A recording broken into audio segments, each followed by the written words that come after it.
Hey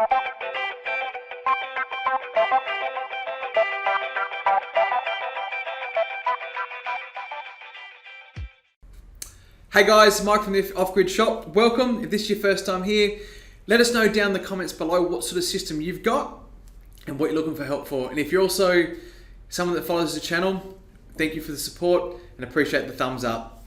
So in this video today, guys, I'm going to show you, we had a lot of questions asking around how to program your Victron, buy a special tool to do it, and blah, blah, blah. The reality is these days, if your system's online and you've got the latest firmware, so there's a certain point in time where the firmware had to be upgraded, pretty much from that point in time, anything you can do with that special tool, you can do remotely as long as your system's on the internet. So I'm going to jump straight. I'll give you a bit of a breakdown here, what we've got going on here at the shop. So I think we've got two inverters here. I think we've got about 15 kVA of inverters there for PV. We've got about 9 kilowatt hours of battery storage. It's how our shop works. At the moment, the boys are, it's a work day, so the guys are testing and doing stuff, and yeah, we keep the shop on the grid when they're doing that sort of stuff. So how this all works here, so the red box is what's coming from the grid. The green is AC loads, so this is what's coming on each different phase, and these AC loads, if you think about it like this, anything you've got wired on these AC loads, if there was a blackout, they wouldn't work. So that's what's meant to show in your green box there. And in your critical loads here, this is the loads that what happens is the loads you run from this critical load pointer here, when there is a blackout and the system drops out, this is the loads that's going to work. So that's how that monitoring works. This 8 kVA inverter here, this is a grid connect inverter for us. So if the grid failed here, that inverter would drop out, it wouldn't work. And for this PV inverter that's doing 3040 watts right now, it actually looks like it's frozen. So I know what's happened. I'm going to pause this video and I'll be back in 2 seconds. I'm back, and it wasn't what I thought it was. So anyway, we'll see what happens. Popped up 10 watts there, so anyway, we'll look into that. We'll see what happens as the video goes on. Might be some settings here that have been changed. We quite regularly play and do stuff. We've been on the phone to a customer with our shop, and that's why during the day we keep it on the grid, pretty much hard connected to the grid. So if we make any change or anything, it doesn't shut the whole business down, which has happened a few times before. So, all right, cool. So yeah, guys. So yeah, back to this here. That's your PV inverter. So yeah, so that one there would switch off for us in the grid if there was a failure. And this PV inverter here, so this is a 5 kVA FEMA, and it's designed that when the grid fails, this will stay alive and keep everything going. So we've got, this is our, very rarely have I ever seen it that, we actually have it here once at work where the grid actually has failed during the day, and this will still work. And most of the time I've seen grid failures, it's raining, it's cold, and solar's not working anyway. So, all right, cool. So let's jump on over here. Okay, so we want to close this down. We want to head over to device list. So come and find your device list, and here it shows all of the device lists that's listed here for us. We can actually delete those. These are old inverters and stuff we've had. Playing around testing with the system, so we'll get rid of that. And then we'll come down the bottom here. So you want to come down to, so you can update your firmware remotely if you have the right firmware. What we want to do is this remote VE configure. So we're going to go in here and we'll download this file. So it's going to query the configurable services. So in the past, it used to be a product called VE, it's a MK2, MK3 tool, which basically pretty much converted USB into Ethernet. And so you could plug it in your computer, plug it in the inverter, and you'd actually come in and download this. So Victron have actually made this now so it's all online, so you can do it remotely. Okay, that was a few minutes wait, so I paused the video. Okay, so here we've got our file, so we can actually download and save it. Then what you would do is you'd actually go in and get a program called VE config.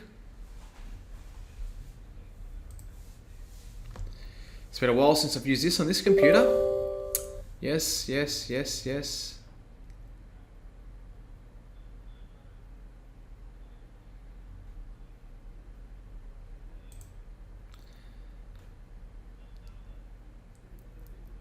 Cool.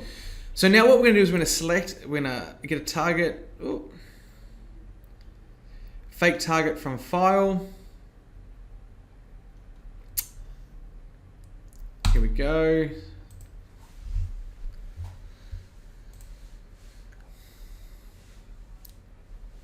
Okay, so before you'd actually require a special tool to get in and be able to get this and get this information, and I'll basically quickly talk you through what's going on here. So now AC input limit 1, this is here's the limit what input you can actually take in from the grid. So ours is actually set here at 25 amps. And you have this box here ticked overruled by remote. You can actually do this from the color screen, which I'll show you in a little bit. Enable battery monitor. I highly recommend any solar system buy an external battery monitor. Victron actually have one of the most reliable, accurate battery monitors on the marketplace. I'd highly recommend get that and not use these internal battery monitors. The thing, if you're using an internal battery monitor, what you're missing out on is it actually doesn't read the consumption of the inverter. So basically the battery monitor does not read the self-consumption of the inverter itself. So therefore you lose, and I actually had a system once where we were just losing a kilowatt hour a day overnight and we couldn't figure out what it was. The minute we installed an inverter, battery monitor, we figured out that was the inverter actually sucking all that power. So something to be aware of and think about. So this here, you put your battery capacity in and the charge efficiency of your battery. So we're going to that there. We jump over here. Most of this stuff here, just leave, you don't touch. It's your Australian standards and things like that. Inverters, so basically here, the grid code here should actually be set to the Australian standards. So I'm not going to change that. The boys have got it for something different for a reason. I don't know why. So there, in yours, if you're in Australia here, it should be Australian, or depends whereabouts in the world you are. Set it to your country code. Now here, so this is something I see a lot of guys, installers, when they install systems, they don't do this. The inverter output voltage. Now, remember that this is set for 230, and we'll come back to that a little bit later on in the video. It's really important to change and match it as close to your grid voltages as possible. It's really hard in Australia. Like I know my house where I live, my grid is like 225 and I'm in the middle of town, like right next to a hospital. So we're on a pretty busy power line. And you know, overnight our voltage dropped down between 220 and 230. Another day it's up around the 257 volts. My inverters sometimes shut down of a day because of too high of a voltage. So I'd recommend match this to the most, try and get it as close to your voltage as possible. If you're off grid, no worries, match it to your generator voltage, it's pretty simple. If you're grid connected, try and get it within about 10 volts consistently of what your grid sits at. This is here where you put your battery voltage and things like that, where it all shuts down. This is all the settings for your charger. We won't go into that, this is going to be specific to your batteries. These are some fun virtual switches. This is back in the day, you really had to know your stuff. This is how I learned about Victron. I didn't have ESS when I was learning Victron, which I'm going to show you in a second. This is how we used to do it all with deciding when relays would open and close and do things, and it was a really good learning experience, so I loved it. So something maybe if you're really into this stuff, have a look at it. Now assistance. Now this is really important that your Victron inverter has assistance loaded to it. If you get a multi-plus 2 like one we've got here, it'll actually come with it. If you've got an old multi-plus or a quattro, this is something that you actually want to upload to it, and you do require external devices to be able to use ESS on a multi or quattro, so you need a second relay. So just check, and in Australia you do, and I know in the UK you don't. So it's one of those things that always confuses me, that electricity seems a lot more dangerous in Australia than anywhere else in the world. So something to think about, guys. So yeah, as long as that's on there, and look, I'll quickly go through this. We'll start the assistant and flick through what we've got here. So this system uses LiPo 4 without a BMS. The battery capacity in there again. Don't change the battery type. Sustained voltage. So this will make sure that the voltage is always kept at 48 volts. So for your settings, for example, you got a 48 volt system and you want to always make sure your batteries, unless it's a grid failure, you know, you want to keep them above 30%. You can go in there and sustain that voltage. So it's always kept the voltage above 50 volts, whatever you want to set it for. We'll get ours for 48. We've dropped everything of ours down to 48 here. It's this dynamic cutoff. So this here, you can actually, on certain loads of when the system will actually go back to the grid rather than use the batteries. So, and then the restart, so basically the system before it restarts is required to get the battery voltage up. So if there's a blackout situation, batteries get charged, then the system restarts. So cool, jump over here. Now PV inverters, is there PV inverters connected to the AC output? So yes, we've got, as I showed you before in ours, we've got that extra, we'll just pop back here. We'll go back over here, just remote console. And so for us in this situation, we have This is the PV we're talking about here. So we have a PV in our off-grid situation. So I want that, and this is the frequency control it's set at. So that'll decide, what the inverter is. So it'll actually ramp the inverter up or down. That's what it will do. Flick over here. I know why my inverter is limited, because it's limited to only feed back to 11 kilowatts to the grid. That's why it's doing it. So total PV installed power is 5. You can't go over 5 kVA. So if you get a 5 kVA inverter, it has to be, you can't put more than the 5 kVA Victron, a grid connected inverter on the output of it. It's going to be a 1-to-1 rule. So look, that's all the boring stuff going there. You can save the assistant, put on. Let's jump over the fun stuff and get the ESS where you can do all this. No, we don't save the settings. So let's jump in here and I'll show you some fun stuff you can do here with ESS without requiring special tools and logging in your inverter, that sort of stuff. So let's get stuck in. We'll go straight to ESS. So where do we want to go down here?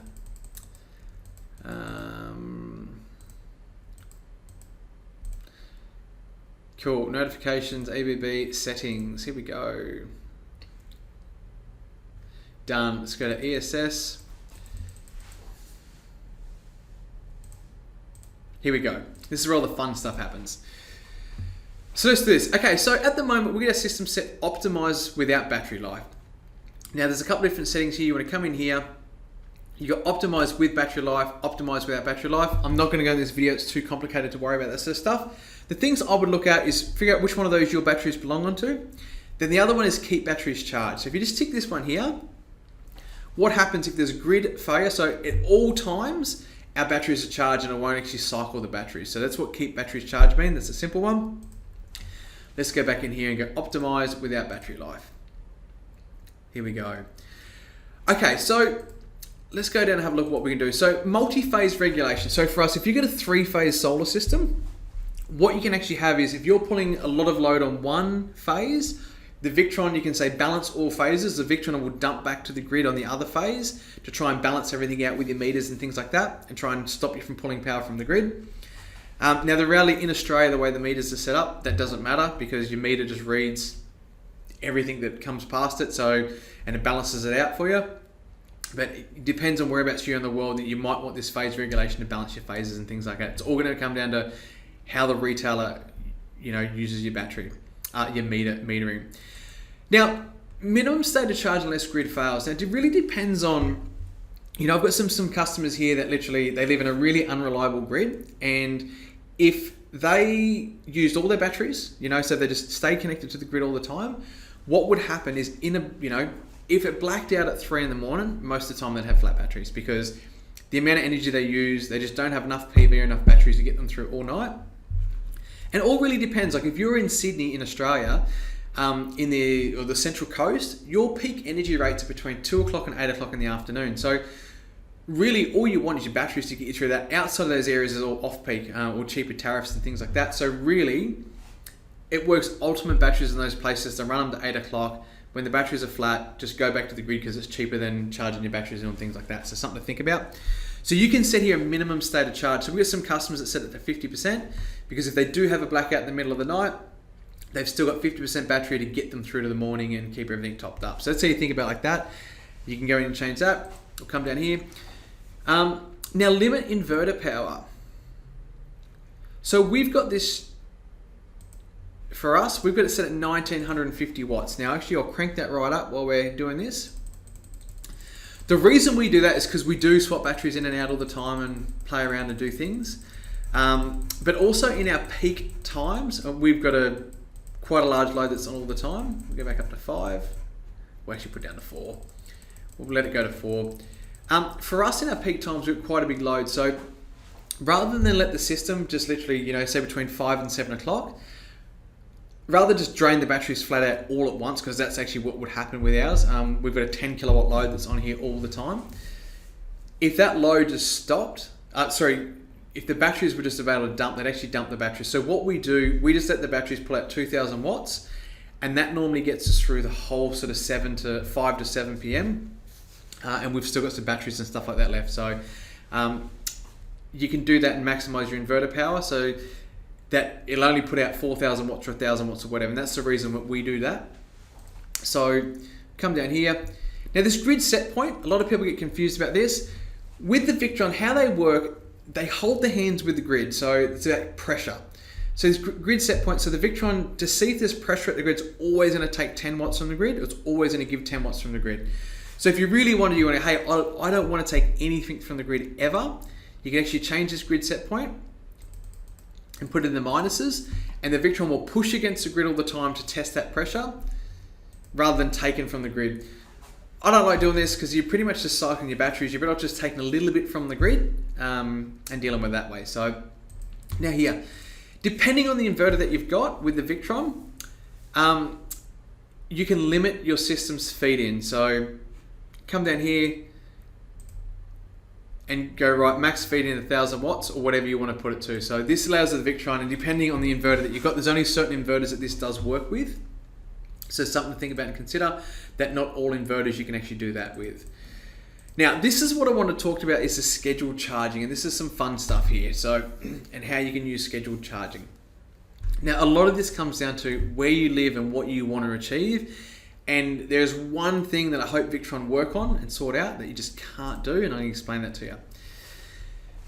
Or maybe someone out there knows something I don't. So I've thought about this so many times how to do this, and I just can't figure it out. So now, you can set this on weekdays, that literally you can have a scheduled charge. So if you think about it like this, what you can do is, you go, okay, on the weekdays, because during the weekends, normally for us, in our area we're in, the weekends are off-peak energy. So you don't, it's cheap, don't worry about it, just use the grid on the weekends, use your solar and use the grid. So you can actually set this up for it's only working on weekdays. So what happens with a scheduled charge though? So we set a scheduled charge up, literally it'll keep the batteries full. So if you think about it, we just go over daytime. So hey, look, between the, let's just say, like my house, I lose the sun at 4 o'clock. So pretty much my system's getting stuck in the batteries at 4 o'clock. Come 5 o'clock on a more expensive rate. What you can actually do here is actually set a scheduled charging. Okay, during the weekdays, it's actually 4 a.m. We want to set that to 1600. So it's 1600, because if I lose the sun, well, maybe we'd set it for 1500, so 3 o'clock. Set it for 1500, because that's probably when I lose the sun at my place. I've still got some sun, so what'll happen, it'll keep my batteries charged, and actually will buy energy from the grid between 3 o'clock, and the duration, I can just put on here and go, right, 2 hours. Done. So what will happen is the sun will charge my batteries all day. Come 3 o'clock, my system's going to go back to the grid, and we're going to take energy from the grid, and we're going to keep the batteries charged and not actually dump from the grid. And then what happens is at 5 o'clock, because we've got that 2 hours when that peak energy rise for me between 5 and 7 o'clock, it'll actually start dumping the batteries. So it'll actually, dump your batteries back out, and then that peak time you're actually using from your batteries, not paying expensive energy rates from the grid in that time. So you can do lots of things. So you can actually have that there for weekdays, and so you've got a scheduled charger that's set between that time there, and you can stop on state of charge. So you've only actually got, you can set a few different perimeters up here. So you can set a few different scheduled charges up, and you can actually stop it on state of charge. So literally you say, look, don't charge my batteries full, because what you don't want to do, if you think about it like this, just say you're doing this first thing in the morning, what you wouldn't want to do is actually have your batteries charged completely full from the grid overnight, and then when the sun comes out, your batteries are full, you're going to feed back to the grid. So you pretty much then all the time you'll be charging your batteries overnight. So you can stop it on state of charge.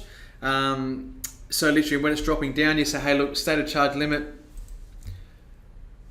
I want to stop the batteries discharging when it gets down to 50% or something like that. So you've all got something in. So you can set a few different ones though. So you do that. And if you think about where I live in the Northern Rivers here in Australia, 5 till 7 is we call it peak, and then shoulder is between 7 and 10 p.m. at night. It's actually the reality from a financial point of view better for me to use my batteries between 5 and 10 p.m. and then go back to off peak. We've got a 20 cent rate overnight basically comes up. So a few other ways you could use this scheduled charging is you can actually, so you can set one scheduled charge up, we'll get out of there, get back in there. You can set one scheduled charge up. I'm going to go up and turn this off. Oh. don't know what I did there. You can set one scheduled charge up for an afternoon, and then so overnight, if you really want to go, right, I've got another peak time in the morning, you can have it come on and go, right, between the hours of, 5 a.m. and 6 a.m., I want to put 50% charge in my batteries, so that between 6 a.m. and 7 a.m., which is peak, or 7 a.m. to 9 a.m. is peak period, I only need 50% of the battery because come 8 o'clock, the sun's out, my solar panels are working, but I only need 50% of the battery to get me from 7 a.m. to 8 a.m. So then when the sun comes out and takes over, you're not charging your battery full up, it's going to run the load of the house, and then once the sun rises at 9, 10 o'clock, it's really starting to cranking, then it's going to run your load of your house and charge your battery. So you get some fun stuff to do with scheduled charging there, which is pretty cool. So we come up here. So yeah, so you can set several different scheduled charges. I'm going to turn that off. So I'll actually enable it. We'll go back out here. So that's enabled. And then you can set more scheduled charges, get more fun stuff to do and different times that it comes on and off. So it's all really kind of come down to what you pay for energy. And this is how I like to think about it. The reality is with buying an off-grid solar system, if you're doing it for a financial point of view, or, my thing is always you only put in batteries and a generator backup if you've got the grid available, if you want cold beer and air conditioning when no one else has got it. That's the reason you do it. Because here in Australia, the numbers, by the time you've paid for your solar system, had it installed, it's going to cost you about 20 cents a kilowatt hour over the 10 years. So that's pretty much when you break it down of how much you're going to pay per kilowatt hour out of your solar system with batteries. Look, I love batteries, I love solar, and it's more the intention that people do it. And it's one thing we really work on educating our customers is you're putting in solar with battery backup because you want cold beer and aircon when no one else has got it. So I don't drink beer anymore, so I have to find another excuse to have batteries. So, but that's it, because if you put it in for a financial point of view, the reality is you actually get cheaper rates from the grid, from a really good network provider, if you're doing it for a financial point of view. So if you want to do batteries, like I said, guys, yeah, cold beer and aircon, that's the reason you want to do it. So cool, so let's jump over here. I want to show you some other fun stuff that we can do. Okay, now you want to go back to the start and you want to go into your inverter. I want to show you something else. Now this is something you can do. There's a lot of tricky stuff. I actually wouldn't talk about the generator auto start. Now we use it in place. It's really pretty cool what we do with it in a grid connected situation with no generator. So we use it to turn some things on and off. So come down here and have a look. So this is actually showing everything that's going on. There's one thing that you used to require the tool to do. I'm pretty sure it's in here. Here we go. AC input. Ooh. Current limit. Here we go. This is right at the top. So I missed it. So you jump in here, you actually change this. So in a situation, so if you want to limit this and say you've got 40 amps. I know someone asked a question the other day about 40 amps. You actually limit that there. So that's the most amount of power it's going to pull from the grid from here is 40 amps if you adjust this down. So actually won't pull through the inverter any more than 40 amps. So if you want to know what 40 amps is, just take your calculator. It's always volts times amps. So say it's set at 230 times 40 amps. So 9.2 kilowatts is the maximum it's going to be able to pull through the grid there. If you change that limit down to 40 amps. So the reason I want to show you this is what you can actually do is we do this a lot where we are really unreliable grid, and there's a couple of different options here in Australia, but the way we like to do it, we teach our customers to use this situation. We put a caravan plug in, like for an extension cord to plug in with a little 2 kVA Honda generator, because everyone's got bloody one of those sitting around. And what we do is when there is a grid blackout and your batteries are flat, you can come in here and you can wind this all the way down. You just go, right, I want to put that down to 10 amps. Ooh. You're going to put all the way down to 10 amps. I won't do it because I'll forget about it and then the shop won't work for some reason. So you put it all the way down to 10 amps. And then what that's going to do is literally you can start the little generator up, run your home, put a little bit of trickle charge in there. And the thing is to remember, like the reason I didn't change it there, I actually changed it from 40 to 50, better put that back up. Is what happens is when the grid comes back on, you can go flick your switch, you turn your generator on, flick your switch and put your house back to the grid. And then you've got your power back. You've got the power back and you can all do it all with just a single switch and you run a little 2 kVA generator. If you had a 2 kVA generator and you left it at 50 amp, put this in, it would actually overload your generator and nothing would happen. So cool. Guys, I hope this has been really educational, helpful. I'd love to hear in the comments below what you do and some fun stuff. And Let us know if there's something I missed there. The thing I said at the start of the video that I can't work out is basically with the scheduled charging. What I would like to try and figure out, so if someone can help me out, this would be a game changer for me. This is what I want to do. I want to be able to discharge my batteries between 5 and 7 o'clock at night and use batteries from the peak grid. Then I want to keep my batteries going without charging them from the grid at all. And then I want to dump them in the morning between 7 and 9 o'clock. So if someone can help me figure that in the comments below, I've got a good prize. We'll actually send you out one of our 24-hour, off-grid shop t-shirts. So if you can give me that information, help me out there, the Victron. I've been trying for years and I just don't think it's something that can happen. So I'd love to hear in your comments below if you think it's possible. So